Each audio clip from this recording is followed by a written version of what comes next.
Horror कहानियां थी। खून की प्यास पार्ट 2। और उसके बाद वो जंगल एक बार फिर से सुमन की चीखों से गूंज उठा।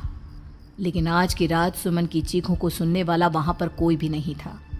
अगर वहां पर कोई मौजूद था तो बस हरिया, जो कि अब एक भेड़िए में बदल चुका था।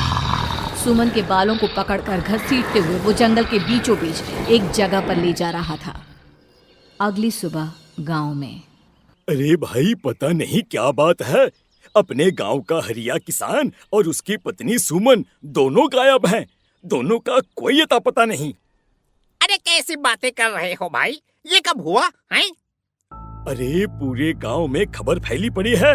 कल रात को दोनों खेत की तरफ जा रहे थे, लेकिन लौटकर आए ही नहीं। तो हो सकता है अपने खेत पर होंगे। पूरा गांव ढूंढ कर आया है भाई। जानते हो क्या मिला वहां पर? क्या हुआ भाई? क्या मिला? बताओ हमें, क्या मिला? अरे हरिया की पत्नी सुमन के कपड़े पड़े हुए थे। शरीर का एक एक कपड़ा फटा हुआ झोपड़ी के बाहर पड़ा था, लेकिन दोनों पति पत्नी का कोई पता ठिकाना नहीं था। अरे भाई, लेकिन उसका जो दोस्त है ना रामू किसान, उससे पता करके आते हैं ना। अब तक तो दोनों साथ ही खेत पर जाया करते थे। हाँ, हमें उसके घर जाना चाहिए भाई। चलो वहाँ चलते हैं, चलो। वो सारे लोग रामू के घर पर पहुंचते हैं। रामू अपने घर के बाहर बैठकर हुक्का पी रहा था। आज सारे के सारे लोग टोली बनाकर मेरे घर क्यों आ रहे हैं? क्या कोई मर गया क्या भाई? अरे कैसी बातें कर रहे हो? तुम्हारा सबसे अच्छा दोस्त हरिया और उसकी पत्नी गायब है, और तुम यहाँ बैठकर हुक्का पिए जा रहे हो हैं? रामू ने अजीब सी नजरों से उन सब गांव वालों की तरफ देखा, जिसकी वजह से वो लोग एक बार के लिए डर गए। गायब है? अरे गायब नहीं है, मुक्ति मिल गई है। उन दोनों को मुक्ति मिली है। इस दुनिया में आकर हर इंसान पाप करता है, और उसे उसके पापों के लिए मुक्ति मिलना बहुत जरूरी है। अरे ये कैसी बहकी बहकी बातें कर रहे हो भाई, हैं? और इसका चेहरा अजीब सा क्यों लग रहा है? लगता है दोस्त के मरने का गम बैठ गया है। पागल हो गया है शायद ये पागल। ये बात सुनते ही रामू चीख कर जोर से चिल्लाते हुए कहता है, पागल मैं नहीं हूँ, पागल तुम सब हो। और ये शैतानी जंगल अब तुम में से किसी को नहीं छोड़ने वाला, सबको खा जाएगा। याद रखना मेरी बात। शैतानी जंगल? कैसा शैतानी जंगल? लगता है रामू पागल हो चुका है। हमें यहाँ से चलना चाहिए भाई। चलो। तभी रामू की पत्नी बाहर आती है। नहीं, आप लोग इनकी बात का बुरा मत मानिए। 2 दिन पहले हरिया के साथ खेत पर गए थे। जब से वहाँ से आए हैं तब से ऐसी ही बातें कर रहे हैं। भगवान जाने ऐसा क्या देख लिया उन्होंने, खेत में कुछ भी बड़बड़ाते रहते हैं। लेकिन गांव के लोगों ने कमला की कोई बात नहीं सुनी, और वो सब वहां से चले गए। रात अब धीरे धीरे ढलने लगी थी। तभी अचानक किसी ने धीमी सी आवाज में रामू को पुकारा। रामू, आ जाओ, मैं तुम्हारा इंतजार कर रहा हूँ। और सुनो, अपनी पत्नी को साथ लेकर आना, नहीं तो काम अधूरा रह जाएगा। ये आवाज सुनते ही रामू के चेहरे पर शैतानी मुस्कुराहट आ जाती है। वो धीमे कदमों से अपने घर के अंदर आता है। क्या हुआ? तबीयत ठीक है ना अब आपकी? मैं तुझे अपने साथ खेत पर ले जाने आया हूँ, चल। मैं तुम्हारे साथ कहीं नहीं जाने वाली। मुन्ना गहरी नींद में सो रहा है, और उसे अकेला छोड़कर मैं तुम्हारे साथ खेत पर नहीं आ सकती। वैसे भी तुम्हारे उन खेतों में भगवान जाने कौन सा राक्षस घूम रहा है, मुझे तो डर लगता है। रामू गुस्से में दांत पीसता अपनी झोपड़ी से बाहर आ जाता है, और कमला गहरी नींद में अपने बच्चे के साथ सो जाती है। तभी अचानक रात को रामू की झोपड़ी के ऊपर एक साया वही गाना गुनगुनाते हुए घूमने लगता है, जो हरिया के मोबाइल में बजा करता था। मैं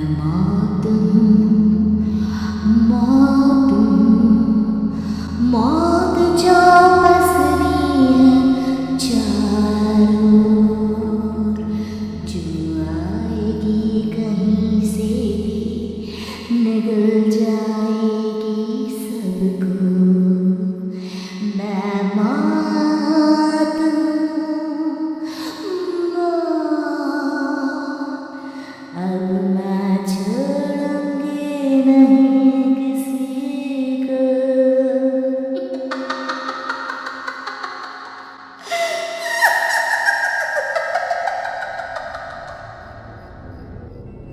ये आवाज सुनकर रामू की पत्नी कमला की आंख खुलती है और वो देखती है कि उसका मुन्ना अपनी जगह से गायब था। कमला चीखते हुए बाहर दौड़ कर आती है। वहां पर उसने देखा कि रामू ने अपने बच्चे को झोपड़ी के बाहर एक पेड़ से उल्टा लटकाया हुआ था और उसका बच्चा चीख चीख कर रो रहा था। वहीं दूसरी तरफ एक साया बच्चे के ठीक नीचे आग जलाकर उसके चारों तरफ हैवानों की तरफ नाच रहा था। छोड़ दो मेरे बच्चे को। अरे क्या कर रहे हो तुम? शर्म नहीं आती तुम्हें अपने ही बच्चे को इस तरह मौत के हवाले करते हुए? अपना बच्चा? किसने कहा ये मेरा बच्चा है? अरे ये तो उस रामू की औलाद है, इस गांव के किसान रामू की, और मेरी दुश्मनी इस गांव के हर इंसान के साथ है। क्या कैसी बात कर रहे हो तुम? और ये औरत कौन है? ये मेरे बच्चे को खा जाएगी। तभी अचानक से उस साया ने एक बेहद खतरनाक दिखने वाली औरत का रूप ले लिया और उसकी आंखों से आग निकल रही थी। सही पहचाना तूने, मैं तेरे बच्चे को खा जाऊंगी। अगर तू अपनी इस हैवान पति रामू के साथ जंगल नहीं आई तो मैं तेरे बच्चे को खा जाऊंगी। लेकिन क्यों? आखिर क्या चाहती हो तुम मुझसे? मुझे जंगल क्यों ले जाना चाहती हो? औरत बुरी तरह से ठहाके मार मार कर जोर जोर से हंसने लगी और साथ में रामू भी। ये तो तुझे वहाँ चलने के बाद ही पता चलेगा ना। अगर तू नहीं आई तो थोड़ी देर में तेरा ये बच्चा आग में जलकर मर जाएगा। चल जल्दी। नहीं मेरे बच्चे को छोड़ दो। तुम जहाँ कहोगे मैं तुम्हारे साथ चलने के लिए तैयार हूँ। और उसके बाद उस बच्चे को झोपड़ी में लिटाकर आगे आगे वो साया चल रहा था और उसके पीछे पीछे रामू अपनी पत्नी के बाल पकड़कर उसे घसीटते हुए जंगल की तरफ ले गया। जंगल में जाने के बाद, कितनी खूबसूरत हो तुम। आज की रात बस तुम और मैं एक दूसरे के साथ रहेंगे। मुझे तुमसे बहुत डर लग रहा है। तुम्हें क्या हो गया है? तुम तो बिल्कुल ठीक थे। वो होगा जो हमारे बीच होना चाहिए। तो आओ अपने आप को मेरे हवाले कर दो। कमला ने डर की वजह से अपनी दोनों आंखें कसकर बंद कर ली थी। रामू ने बुरी तरह से चीख कर कमला से कहा, आंखें खोलो अपनी और मेरी तरफ देखो। कमला ने जैसे ही अपनी आंखें खोली उसने देखा कि रामू एक खतरनाक खूनी हैवान में बदल चुका था। कौन हो तुम? जाने दो मुझे। क्या चाहते हो मुझसे? वही जो एक आदमी एक औरत से चाहता है। मैं तुम्हारा पति रामू नहीं बल्कि इस जंगल का एक भेड़िया हूँ और आज की रात तुम्हारे खून से अपनी प्यास बुझा जाऊं। और उसके बाद वो जंगल कमला की दर्दनाक चीखों से गूंज उठा। अगली सुबह कमला के कपड़े भी जंगल में उसी तरह पाए गए जैसे कि सुमन के पाए गए थे। इस घटना के बाद पूरे गांव में दहशत का माहौल था। अपने माँ बाप की मौत और गांव में हो रहे इस तरह की घटनाओं की खबर सुनकर किशन शहर से गांव लौट आया था। अपने माँ बाप की बेदर्द मौत की वजह से वो बहुत परेशान था। तभी अचानक उसे अपने घर में खाट के नीचे पड़ा हुआ वो मोबाइल फोन मिला जो उसने अपने पापा हरिया को गिफ्ट किया था। अरे कितने प्यार से पापा के लिए मोबाइल फोन लेकर आया था। इसे एक दिन भी काम में नहीं ले पाए। और आखिर कौन है जो गांव में इस तरह की हत्याएं कर रहा है? क्या है इन सब के पीछे? क्या है? मुझे पता करना ही होगा, वरना एक दिन पूरा का पूरा गांव खाली हो जाएगा। इस गांव में एक भी जिंदा इंसान नहीं बचेगा।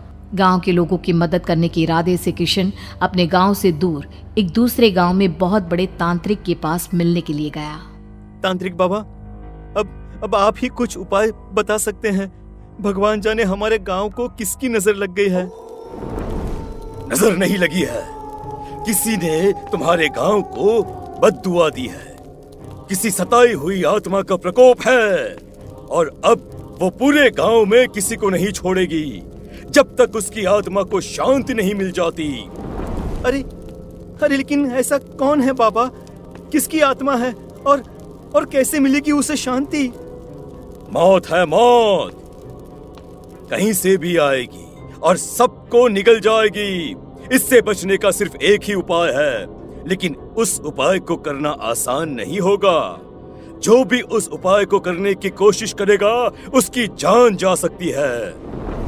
भले ही मेरी जान चली जाए, लेकिन मैं अपने गांव के लोगों की जान बचाने की पूरी कोशिश करूंगा बाबा। तो ठीक है, फिर अगली अमावस की रात जैसा मैं कहता हूँ वैसा ही करना। अमावस की रात तांत्रिक के बताए अनुसार किशन अपने साथ केरोसिन लेकर जंगल की तरफ चल पड़ा।